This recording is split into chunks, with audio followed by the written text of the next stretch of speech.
सत्य, विश्वास आणि वेग म्हणजेच पुणे हेराल्ड। पुण्यात स्थानिक स्वराज्य संस्थांच्या निवडणुकीत धक्कादायक प्रकार घडल्याची चर्चा आहे। राजगुरुनगर नगर परिषदेच्या नगरसेवक पदाच्या जागेसाठी चक्क लिलाव झाल्याचं बोललं जाते। एका प्रभागात पुरुषांच्या जागेसाठी 1,03,00,000ची बोली लागली आणि महिलांच्या जागेसाठी 22 लाखांची बोली लागली, अशी चर्चा राजगुरुनगरमध्ये जोरदार सुरू आहे।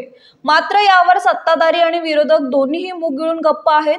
परिणामी आपापसात साटेलोटे झाल्यानं तेरी भी चूप और मेरी भी चूप अशी भूमिका घेतल्याची जोरदार चर्चा आहे। बोलीतील रकमेतून शहराचा विकास करायचा असंही एकमुखी निर्णय झाल्याचं बोललं जातंय।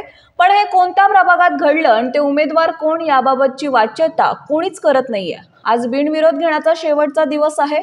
अशात कोण कोण माघार घेतं आणि जे माघार घेतात त्याच प्रभागात ही बोली लागली का, याबाबत तर्क-वितर्क लावले जाणार हे उघड आहे। मात्र नगरसेवक पदासाठी 5 लाखाच्या आसपास खर्चाची मर्यादा आहे। अशात जर पुरुषांच्या जागेसाठी 1,03,00,000 आणि महिलांच्या जागेसाठी 22 लाखांची बोली लागली असेल तर मग राज्य निवडणूक आयोग याबाबत काय निर्णय घेणार? कारण भविष्यात निवडणुकांमधील पदांसाठी असा लिलाव होऊ लागला तर ही नवी प्रथा पडण्याची भीती आहे। ही लाजिरवाणी प्रथा लोकशाहीची थट्टा उडवू शकते। त्यामुळे या चर्चेतील तथ्य आणि सत्यता तपासणे आता गरजेचं ठरलं आहे।